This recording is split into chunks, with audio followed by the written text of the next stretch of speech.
So a while back, I got a DM on Instagram asking me if I would be interested in participating in a drag-specific show in Austin Fashion Week, which this is the first year that they've ever done an element like this. So I was honored to be asked, and of course I said yes, that I would participate.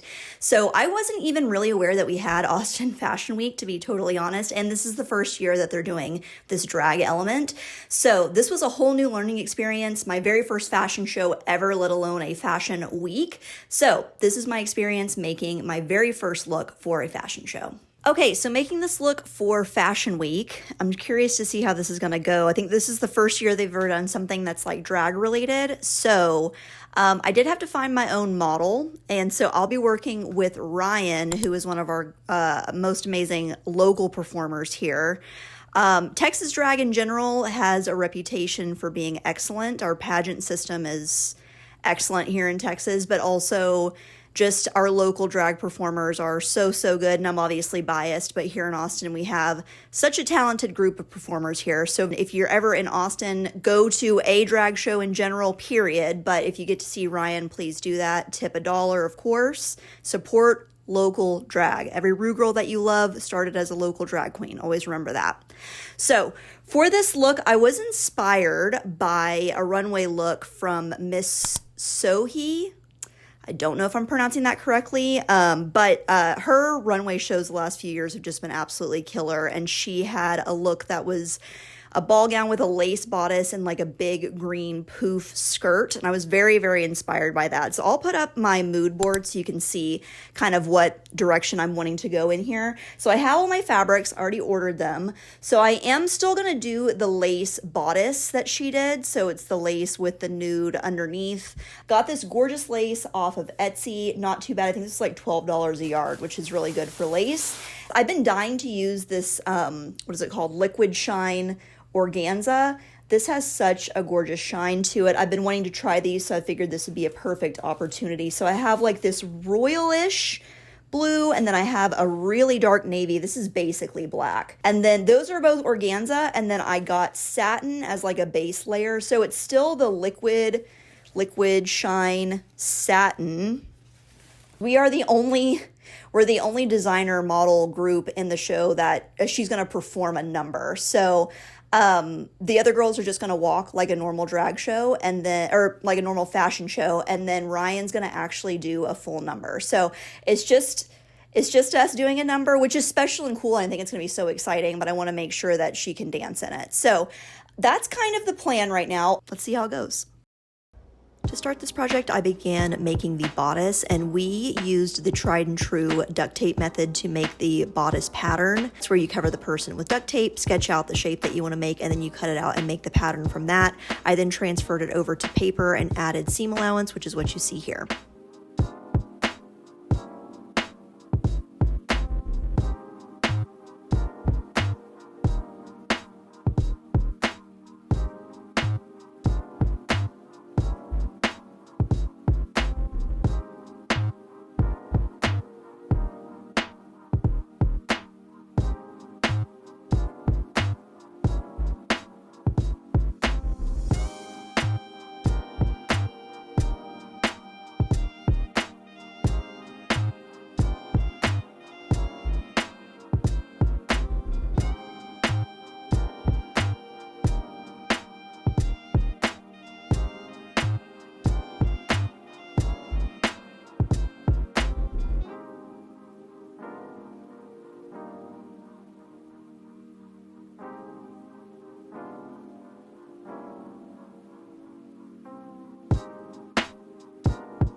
Ryan and I decided in her first fitting that we wanted to do a balaclava that's made out of the same lace that I used on the bodice for the headpiece. So I am just making the pattern the same way I did for the Doja Cat outfit, where I'm just covering my foam head in tape, and then I'm going to sketch out the shape that I want and then cut that out to make my pattern pieces.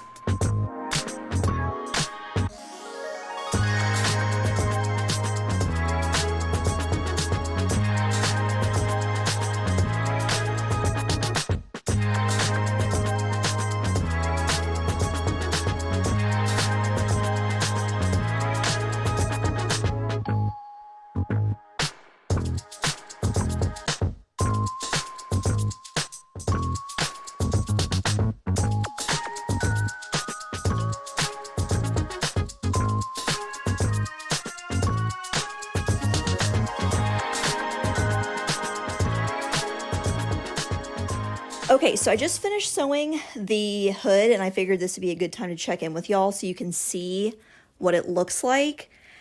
I have to admit, it looks gorgeous and I'm very happy with it. I'll eventually put the trim with the eyelashes on it around the face. I just want to make sure that this fits correctly first, and I think I'm going to do Velcro on the back because I think she wants to take it off partway through the performance.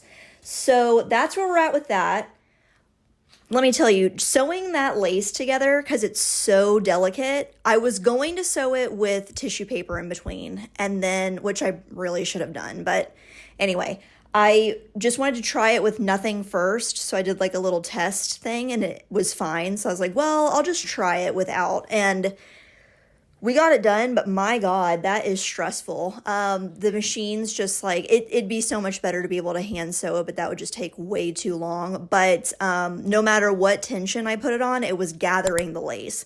But I found a way around that. I would just pull a really long tail of thread, and then I could just like gently pull it out because it's so loose. It's like even more separated than basting. So I could just move the thread through it to release the gathering.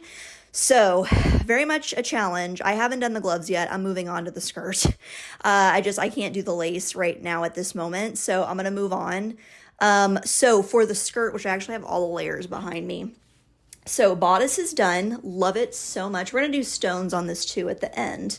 But there's going to be 3 layers to the skirt. We've got the satin layer that's just going to be gathered, and I've already gathered that.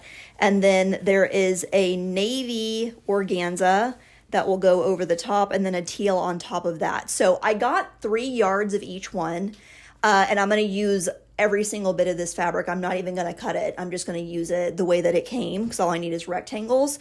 So like I said, first layer is gathered, and then the other 2 layers, I'm going to pleat them. I'm just going to do it basically freeform, nothing too crazy. And then I will actually like create the shapes of the skirt on her when we do the first fitting. Yeah, looking forward to that. So we'll do it on the body, and then I will sew that later with hand stitches. This is all a new process for me, so I'm trying to think through all the best ways to do this. I'm essentially going to be I'm going to tuck the fabric inside of itself to kind of already fill in the fabric so it's nice and full and fluffy. So yeah, and now I'm trying to decide now whether I'm going to sew all 3 of these skirt layers on my regular machine or use my big shoe machine. We're gonna try the big machine. Just please pray for me that it doesn't get eaten. I realized while I was editing that I recorded myself pinning the skirt on, but didn't actually record the process of sewing it. I did sew it with my big post-bed machine, and it went totally fine. So just a straight stitch all the way across, no issues there.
To make what I'm calling the bubbles, I took the excess organza and flipped it up into the inside of the outer part of the bubble, and this made the excess fabric essentially the stuffing to give that bubble some shape.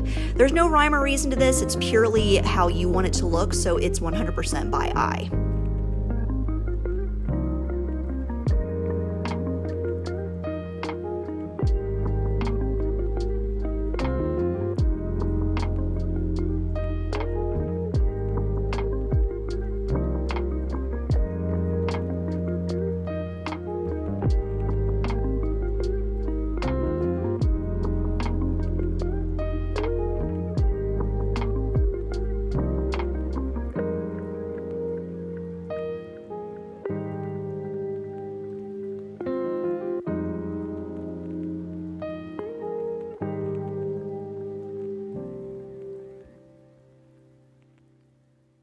Okay, so yesterday was the first fitting with Ryan. Everything went super, super well. Everything looks great. Couldn't be happier with how things are headed as far as the dress goes. So a couple things we do have to change is I do have to take the top in. I think my needle's in the wrong spot because we made the pattern from her body, like it should have fit perfect, but it was a little bit too big. So I think my needle's just slightly off. And you know, if you do that many seams with it off by like 1/8 of an inch, it adds a lot. So bummed out that that didn't fit absolutely perfect. We'll take that in a little bit. I'm also going to do the hem, of course, which we have that all pinned up. I'm just going to use, I call it witch stitch. I don't know what it's actually called, but it's that very thin, it's like a plastic webbing almost that you lay down and then you use an iron, and that creates your hem. Always looks beautiful on gowns. Also need to secure these, I'm calling them the bubbles, that I made with the navy and the lighter blue fabric. So this will be a fun and interesting challenge. I think I have an idea of how I'm going to do this. I just want to make sure it's nice and secure so that when she performs in it, we're not worried about it like falling apart. I'm trying to think if there's anything else. We'll also need to finish out the balaclava. I'm going to do the eyelashes around the front. That also needs to be done. So yeah, looking really good. Ryan is such a natural model. I'm so lucky that I get to work with them on this project because they're just the sweetest little baby angel. And then the instant the camera comes out, it's like fierce model. So I'm so excited to see how the walk is going to go. I know it's going to be great. Or not even walks, we're going to perform. So very excited to see the performance. So let's get into the alterations. To finish the hem, I'm using the pins I placed in the fitting as a guide, and I am laying down the witch stitch and then folding the fabric over, following again that guide of the pins, and then pressing it into place with my iron.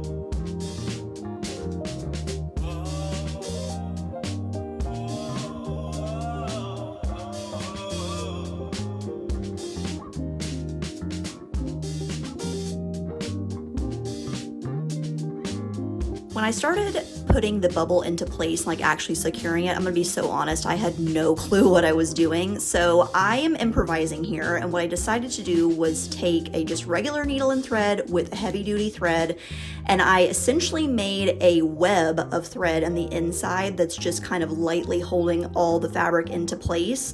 I know this doesn't sound very secure, but I promise you it is much more secure than it sounds. But everything's just very lightly put together with a web of that heavy duty thread, so it shouldn't go anywhere.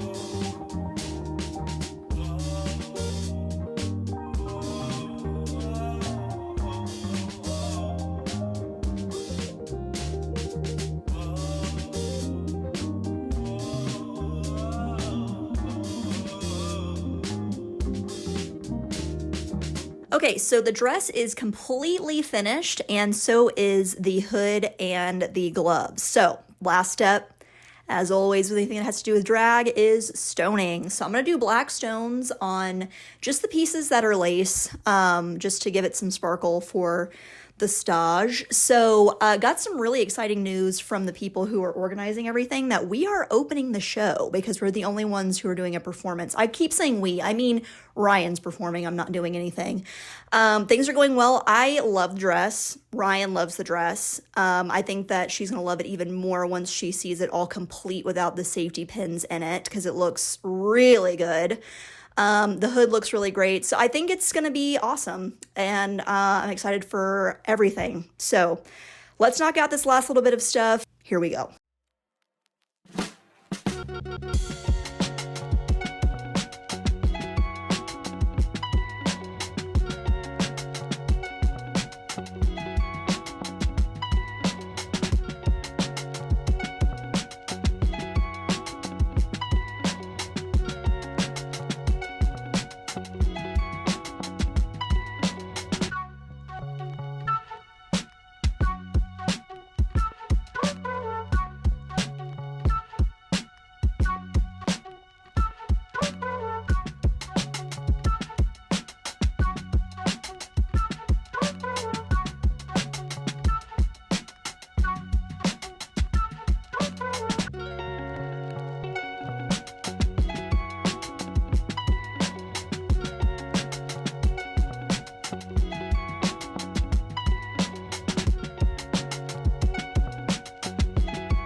Yes!